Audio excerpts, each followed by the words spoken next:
nisaidie Bwana. Bwana ninakupenda sana. Nisaidie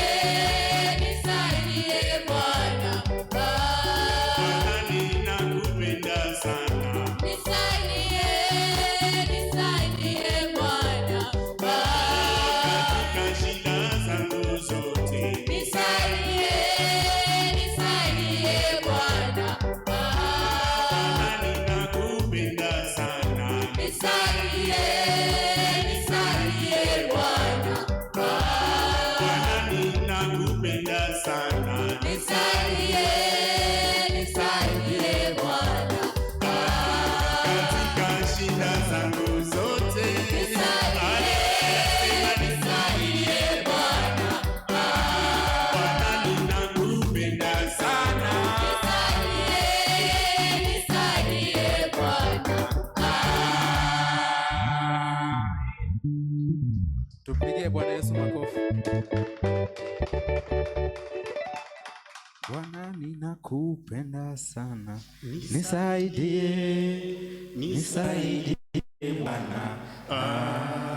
Katika shida zangu zote. Bwana asifiwe. Amina. Tutaendelea tena basi. Happy new month. Happy new month. This is always the month of the woman.